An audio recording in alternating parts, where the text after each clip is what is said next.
할렐루야. 가나안 복지방송을 시청하시는 시청자 여러분 안녕하세요. 저는 오늘 여호수아의 믿음의 결단 기생 라합에 대해서 여러분들과 잠시 은혜를 나누겠습니다. 모세의 뒤를 이어 민족의 지도자가 된 여호수아 앞에 견고한 성 여리고가 버티고 있었습니다.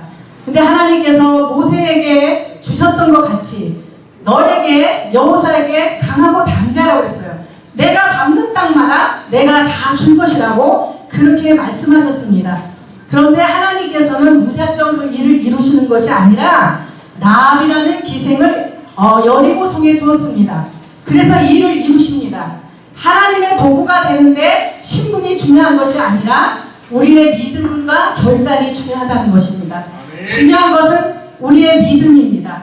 어느 곳에 우리가 태어나고 싶어서 어떤 사람은 천민으로 어떤 사람은 왕궁에서 그러지 않잖아요. 선택의 여지가 없이 태어났지만 하나님께서는 그런 것들을 다 두고 하나님만 바라보고 믿음의 신앙의 결단을 하는 것을 원합니다. 이렇게 하나님께서 기생 라합도 자기 민족을 배신하는 행위였어요. 왜냐하면 이스라엘 정탐꾼을 숨겨주었기 때문이죠. 그렇지만 하나님께서는 성경이 윤리책이 아니라 하나님의 뜻을 이루는 신앙책이라고 했습니다.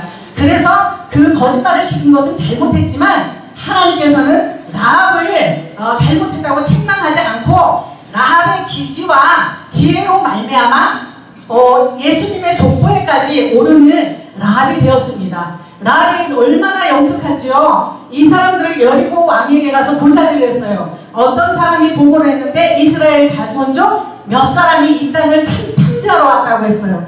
그랬을 때 3절에 보면 여리고 왕이 라합에게 얼른 그 사람들을 내 집에 들어간 사람들 끌어내라고 했어요. 그들은 이 온 땅을 탐지하러 온 사람이기 때문에 라합한테 끌어내라고 했지만 라합은 두 사람을 이미 숨겨버렸어요.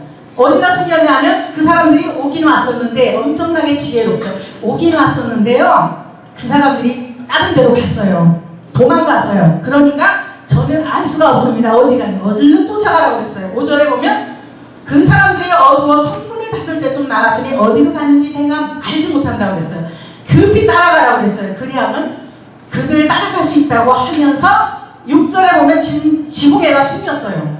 지붕에는 3대의 나무를 물속에서 서식하는 1.2m에 되는 나무가 있어요. 그거를 지붕에다 말렸어요. 말리니까 거기다 정탐꾼들을 숨기기가 좋았습니다. 그런데 이거 숨긴 걸로 끝나지 않고 이 사람은 욕심이 있었고 믿음의 영적 욕심이 있었어요. 기도하는 여인이었기 때문에 내 가족을 다 구원시키게끔 그러니까 여리고성을 너희를 잠깐 물 좀 마실게요. 너희가 이미 여기에 오기 전에 하나님께서 너희가 여기 올 것이다. 하나님께서 너희에게 이 땅을 줄 것이라고 미리 알고 있다는 거예요. 알고 있기 때문에 어차피 상천하지의 하나님이라는 거. 하나님께서는 못하는 것이 없다는 거예요. 이렇게 들을 때 너희가 홍해물을 말려주고 또 이 하나님께서 홍해물을 말리시기도 했지만 여러 가지로 기사와 이적을 행하신 그런 것들을 알고 있다고 했습니다.